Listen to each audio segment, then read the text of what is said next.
Avez-vous déjà entendu parler de doudou-thérapie? L'émission de ce mois-ci va nous proposer une immersion dans ce qu'on appelle notre enfant intérieur. Mais qu'entend-on vraiment par notre enfant intérieur? Eh bien, notre invitée s'appelle MC. C'est la spécialiste de l'enfant intérieur. Elle va jusqu'à créer des doudous pour adultes. On en parle tout de suite.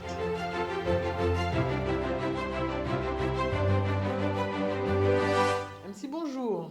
Bonjour Nadine. Bonjour. Comment allez-vous? Ça va, ma foi. Ravie d'être là, très honorée d'être là. Alors MC, vraiment, je vous remercie d'avoir accepté cette invitation pour nous parler de quelque chose dont on entend souvent parler, sans savoir vraiment de quoi il s'agit. On va parler de notre enfant intérieur. Et juste avant, je vais préciser que cette émission concerne tout le monde, pas simplement les enfants, pas simplement les personnes qui ont des difficultés, que vous soyez chef d'entreprise, dirigeant, salarié ou vous-même. Vous allez apprendre des choses dans le courant de ce numéro. Alors MC, l'enfant intérieur, de quoi parle-t-on? Je rebondis juste sur ce que vous venez de dire, à savoir que c'est quelque chose qui concerne tout le monde. C'est parfaitement vrai.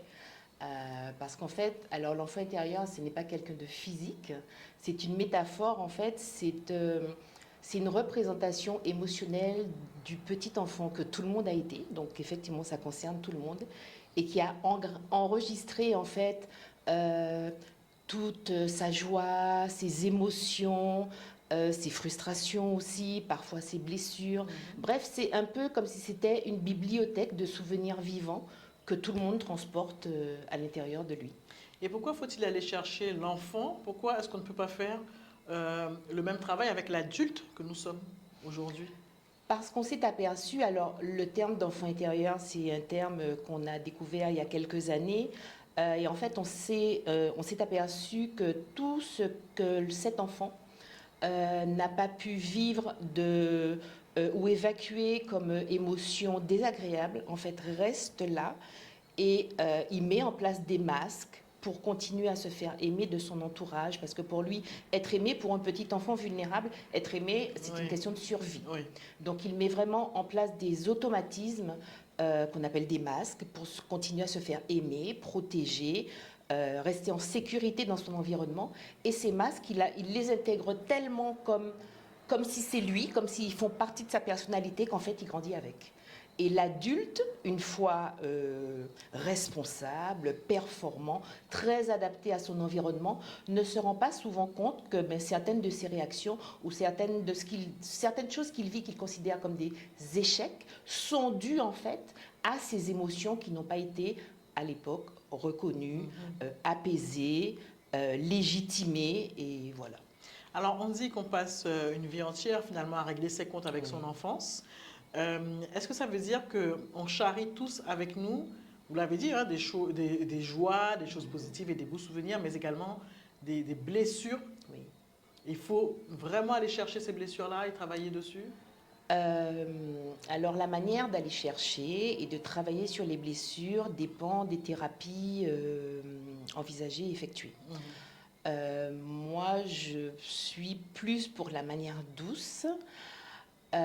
Quand je parle de blessures, je parle d'alchimie des blessures avec les participants à mes ateliers, c'est-à-dire que je pense qu'il est important de se rappeler la blessure, mais qu'il n'est pas pour autant obligé d'en ressouffrir, de l'expérimenter vraiment de manière hyper désagréable ou vraiment très douloureuse, parce qu'il y a quand même des blessures qui sont énormément douloureuses, qui font même partie de l'indicible, et je ne pense pas qu'il soit nécessaire de les rappeler toutes en mémoire, mais il est important d'en prendre conscience, mais surtout de la reconnaître et d'expliquer à cette part de nous, donc qu'on appelle l'enfant intérieur, que c'est ok, on a vu, on a compris pourquoi il a souffert, sa souffrance était légitime, et maintenant qu'on la reconnaît, quelque part on l'en libère, parce que pour pouvoir libérer une émotion, libérer une souffrance, il faut pouvoir la nommer pour après s'en libérer.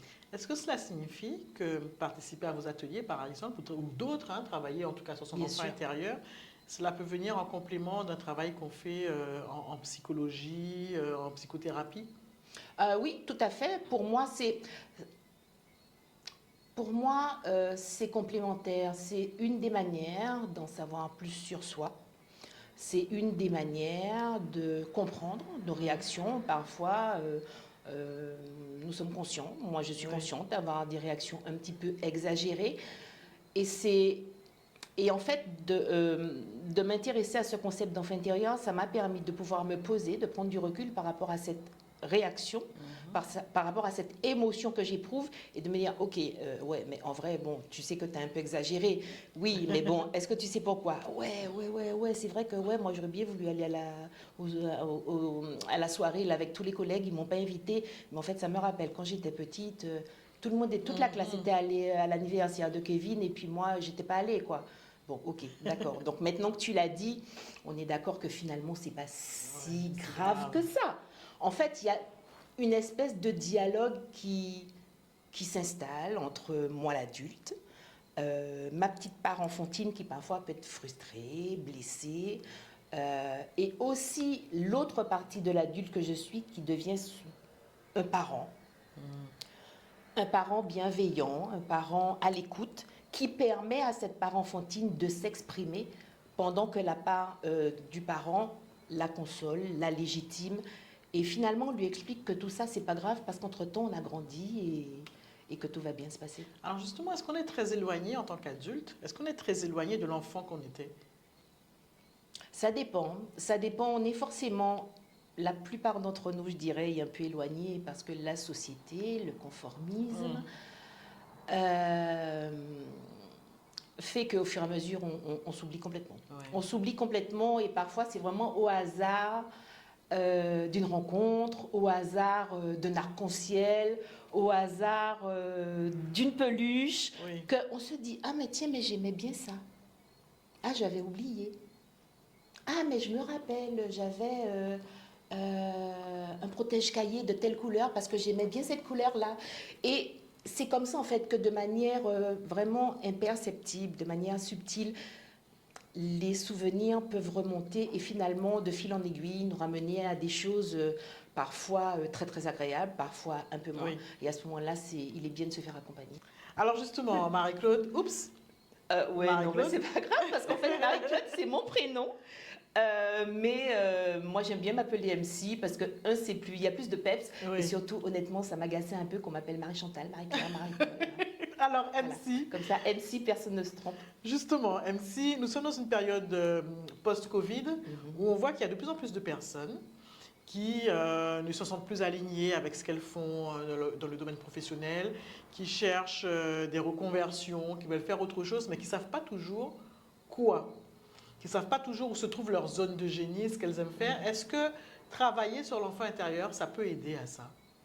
Oui, moi de toute façon, je pense que quel que soit le chemin que vous empruntez pour vous rapprocher de vous-même, ça ne peut que vous aider à vous éveiller en fait à ce que vous voulez vraiment. Ça me parle beaucoup votre exemple parce qu'en fait c'est un petit peu ce qui m'est arrivé. À la base, je suis professionnelle de santé et donc j'étais madame parfaite. Voilà. Maman parfaite, épouse parfaite, professionnelle parfaite, fille parfaite. Voilà, ma vie était vraiment remplie de certitudes. Et pour moi, tout allait bien. Voilà, aucune remise en question. Je faisais tout bien comme il fallait. Et voilà, et je me suis un peu épuisée. Je n'ai pas entendu les signaux et mon corps a dit stop. Voilà. Et là, immobilité totale. En fait, j'ai fait une paralysie. Et là, il a bien fallu que je... Oui, carrément. Vraiment, stop. Oui, stop. Reste là, réfléchis, comprends ce qui arrive. Comprends qu'en fait, tu peux plus continuer comme tu faisais. J'étais très très loin de connaître tout ce qui est développement personnel, se connaître soi. Enfin, c'était pas votre monde. Non, du tout. De toute façon, en tant que professionnelle de santé, j'étais plus cartésienne, scientifique, vraiment scientifique, preuve à l'appui, tout ça. Et puis voilà, il m'est arrivé ça. Il a fallu reconsidérer mes priorités, reconsidérer mes rôles. Parce que du coup, je n'étais plus tout à fait aussi opérationnelle. Donc, il a fallu faire des deuils. Mais aussi, alors je me suis fait accompagner pour tout ça. Parce que clairement, je ne pense pas que j'y serais arrivée. Ou en tout cas, pas aussi rapidement. Vous êtes accompagnée? Oui. Bah, c'est là que j'ai découvert le développement personnel, justement. Okay. Donc, j'ai fait une formation de développement personnel. Et c'est lors de cette formation que j'ai découvert le concept de l'enfant intérieur. qu'au départ, j'ai trouvé ça absolument ridicule. Et puis, il n'y a aucun intérêt d'aller récupérer enfin, des souvenirs qui m'intéressaient très, très moyennement. Et au fur et à mesure, j'ai compris que c'est exactement là qu'était la clé. Pas de ce qui m'était arrivé, mais de ce que dorénavant, je pourrais faire, comment dorénavant je pourrais transformer ce qui m'était arrivé en quelque chose que je kifferais, quoi.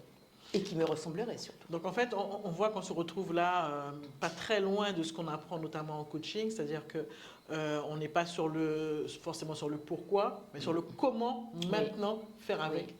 Oui, parce qu'effectivement, il y a la souffrance, il y a tout ce qu'on traverse, tout ce qu'on a traversé, que ce soit en tant qu'enfant ou en tant qu'adulte. Mais il y a surtout, qu'est-ce que ça nous a appris au-delà de la résilience, quel a été le super pouvoir qu'on a développé pour s'en sortir et aller limite mieux qu'avant. Ouais. Mieux qu'avant. Je vois que vous portez un t-shirt qui est très parlant, Allume ta lumière. Est-ce que c'est ce qui s'est passé pour vous? Oui. L'impression d'avoir rallumé la lumière? Oui, parce qu'en fait, il y a beaucoup de gens qui ont l'impression d'être très, très adaptés, de faire tout bien, comme moi à l'époque, hein, mais en fait, qui sentent quand même qu'à l'intérieur, il y a un truc qui manque. Ils font tout bien par rapport aux autres, mais eux, ils savent qu'à l'intérieur, il y a un truc qui manque. Le moteur tourne un peu à vide. Et c'est pas qu'ils savent pas faire, c'est qu'ils ont oublié. Ils ont oublié. Et en fait, rallume ta lumière, elle est déjà là, ta lumière. C'est pas que tu l'as pas, que tu l'as perdue. Ouais. Non, elle est déjà là. Il faut juste te remettre un petit peu à causer avec toi-même, te reconnecter avec toi pour découvrir tout ce que tu as fait de formidable depuis un bon moment. Chaque fois que tu regardes derrière, en fait. Très bien. Alors, on voit maintenant, si on va sur votre page Instagram par exemple, Oui. vous êtes doudou thérapeute. C'est un mot que vous avez inventé, j'imagine. C'est le vôtre. Et ça correspond à ce que vous faites, ce que vous voulez faire, ce que vous incarnez désormais. Oui, parce qu'en fait, quand je suis sortie de ma période un petit peu grise-noire, là, j'ai retrouvé tellement de joie, tellement d'envie. J'ai arrêté de penser depuis tout ce que j'avais perdu. Et j'ai commencé à penser depuis ce que j'avais récupéré. À savoir vraiment la connexion avec moi-même et ce que je voulais désormais faire de ma vie, ce que je voulais désormais incarner et ce que du coup j'ai voulu partager. Oui. Donc en fait, ce que je fais, c'est juste partager mon témoignage, montrer en quoi cette reconnexion avec mon enfant intérieur m'a servi et juste partager mon bout de chemin avec les gens. Donc du coup, j'ai commencé à créer des espaces où les gens pouvaient venir se poser, reconnecter un petit peu avec de la visualisation, donc dans les ateliers, faire de l'art-thérapie, des choses comme ça, un peu des cercles de parole. Après, comme ma passion c'est aussi la couture, j'ai commencé à imaginer des doudous pour adultes. La première fois que j'en ai parlé, comment dire? Bref. Oui. Ça doit beaucoup amuser votre entourage, j'imagine. Oui, on m'a demandé si j'avais perdu un pari, d'où ça venait, enfin bref. Mais je me suis accrochée à cette idée et l'accueil qu'a reçu mon premier doudou m'a vraiment confortée dans le fait que non, il fallait faire ça pour les grands. Ça semble tellement évident pour les enfants, mais les adultes, ça permet de créer un lien, un pont. Ça permet de concrétiser le lien qu'ils pensent ne pas avoir avec cette partie d'eux qu'ils pensent qui n'existe pas. Ouais. Voilà. Comme j'aime bien dire, en fait, moi, je permets aux adultes très sérieux de reconnecter avec une partie d'eux qui n'est pas sérieuse du tout. Et le doudou sert à ça. Donc, Alors, voilà. ce fameux doudou. Alors moi, je vous présente voici, il est magnifique. Timoun. Timoun, c'est le doudou qui m'accompagne dans mes ateliers. Et c'est vous qui l'avez fabriqué? C'est moi qui l'ai fait, de Magnifique. A à Z. Voilà. J'ai choisi les couleurs vraiment, vraiment, parce que moi, je suis fan des arcs-en-ciel. Et quand j'ai vu ce tissu, je me suis dit, mais c'est exactement ce que je voulais. Il est super doux. Et en fait, c'est mon bâton de parole. Dans les cercles de parole, il y a un bâton de parole qui garantit à la personne qui l'a que personne ne l'interrompt, qu'elle peut vraiment vider son sac, déposer tout ce qu'elle a à déposer et que personne ne l'interrompe. Et voilà. Et donc, Timoun, alors Timoun, M2ON. Ah, ok. Il m'a dit son prénom, moi j'invente rien. Ok, Il m'a dit qu'il voulait s'appeler c'est comme lui. ça. D'accord. Bref, oui, parce qu'en plus les doudous me parlent. Donc je l'ai baptisé comme ça. Et en fait, l'avantage d'avoir une peluche comme ça, c'est que instantanément, la personne qui la prend dans ses bras se sent autrement. Ouais.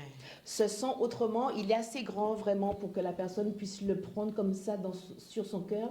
Et j'ai remarqué en fait que ça, c'est comme si il y a une espèce de cocon de douceur Qui s'instaure, sécure, oui, qui se ouais. déploie. Et du coup, les gens déposent beaucoup de choses. Est-ce que vous m'autorisez à le prendre délicatement pour le présenter un peu Oui, à la avec caméra?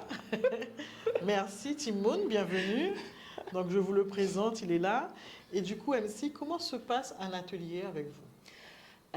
Alors les ateliers, au fur et à mesure, je vous le rends, il vous j'ai appartient. développé un petit peu ma touche autour de 3 axes qui me semblaient le plus important et que moi aussi j'ai traversé en fait. C'est-à-dire la première étape, c'est la reconnexion à son enfant intérieur, Oui. parce que ça permet de se rendre compte qu'il existe.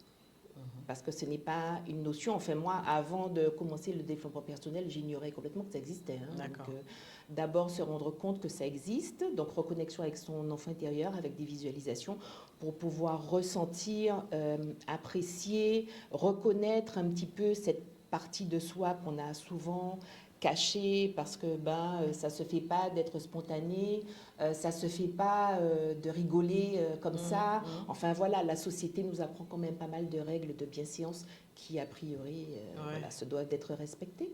Et une fois qu'on a connecté avec cet enfant intérieur, la deuxième étape, c'est comprendre l'intérêt de devenir son propre parent.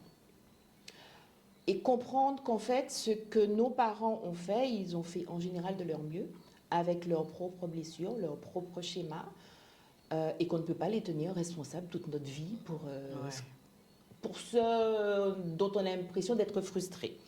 Et qu'en fait, devenir son propre parent, c'est vraiment la meilleure manière, à mon sens, de s'apporter finalement tout ce dont nous pensons avoir manqué. Puisque qui mieux que moi sait de quoi j'ai besoin. Voilà. Donc ça, c'est la deuxième étape avec des lettres d'autorisation. Enfin bref, il y a plein de petits exercices sympas pour que les gens se permettent, osent se donner des permissions qu'ils n'ont jamais eues. Et ça, ce sont vraiment des exercices très, très puissants. Et la troisième partie, et non des moindres, c'est ce que j'appelle l'alchimie des blessures, où effectivement, avec également une visualisation et d'autres exercices, j'accompagne les gens à se rendre compte qu'ils ne sont pas qu'une blessure ou que des blessures, mais qu'en fait, ils sont surtout la force, la lumière et le super pouvoir qui va avec. Quels sont les résultats en général? Qu'est-ce que vous avez comme retour après ces ateliers? Je souris parce que j'ai un petit exemple en tête, une jeune femme qui est arrivée, qui ne parlait que de ses enfants, qui était incapable de savoir ce qu'elle voulait, elle avait complètement oublié qui elle était, ce qu'elle voulait, enfin...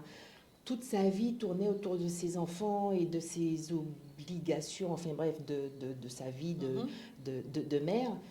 Et après les ateliers, elle a décidé de prendre du temps pour elle. Et donc, elle s'autorise maintenant, bien sûr, après s'être assurée que ses enfants sont en totale sécurité, de prendre du temps pour elle, de passer un week-end, vraiment de profiter aussi de sa vie. Elle a reconnu qu'elle avait aussi de l'importance et elle avait aussi le droit de s'accorder du temps pour elle. Et en plus, que ça la faisait revenir vers ses enfants de manière encore plus disponible finalement. Très bien. Alors MC, du coup, vous étiez, vous nous l'avez dit, personnel soignant. Aujourd'hui, vous faites aussi des ateliers pour les adultes, etc. Oui. Finalement, est-ce que ce n'est pas tout simplement une continuité? J'avoue que j'ai mis du temps à m'en apercevoir. J'étais juste heureuse de coudre au début. Et puis au fur et à mesure, quand j'ai vu l'accueil des doudous et la transformation des gens, je me suis dit, mais finalement, j'ai la chance de pouvoir prendre soin d'une autre manière des gens. Et c'est vraiment un privilège. Et est-ce que vous faites également des ateliers, du coup, pour enfants? Non. Jamais? Non. Vous restez dans l'univers des adultes? Oui, parce que pour les enfants, il existe beaucoup de choses. Mhm. Il existe beaucoup de choses et il existe d'ailleurs de plus en plus de choses parce qu'on a bien compris maintenant qu'un enfant accompagné, qu'un enfant entouré, qu'un enfant écouté donnera de toute façon un adulte beaucoup plus équilibré. Ouais. Donc les enfants sont bien lotis. Alors, vous faites vos ateliers, vous êtes basé en Guadeloupe, Oui, vous faites vos ateliers en Guadeloupe, oui. en Martinique, en Guyane. On ne manquera pas de vous tenir informés la prochaine fois que MC sera chez nous. En tout cas, c'est avec un grand, grand plaisir hein, que nous avons accueilli dans le cadre de Sorella Club Le Mag. J'espère qu'on vous reverra bientôt avec les doudous. Est-ce qu'on repart toujours avec un doudou? On repart avec un doudou, mais c'est pas un doudou comme ça. Pas- C'est un doudou particulier D'accord. que j'appelle bouclier. Un bouclier, Voilà, d'accord. En Mais tout cas, sinon, pendant les ateliers, il est possible de commander son propre doudou personnalisé, puisque effectivement, les doudous que je fabrique pour les adultes sont complètement personnalisés. en tout cas, on retiendra que que ça fait du bien de se reconnecter avec Oui. l'enfant qu'on était. Oui. Ça fait du bien également de se reconnecter avec l'enfant qu'on est peut-être encore quelque part. Tout à fait. Il est encore là. Il est encore là. Merci beaucoup MC pour Avec toutes ces plaisir. informations. Merci à Timoun également d'avoir été avec nous. Et puis vous, je vous dis qu'on se donne rendez-vous le mois prochain évidemment. Je vous demande comme d'habitude, vous likez, vous cliquez sur la cloche pour savoir quand il y a une nouvelle vidéo, vous vous abonnez évidemment et vous restez fidèles à Sorella Club Le Mag. À très vite.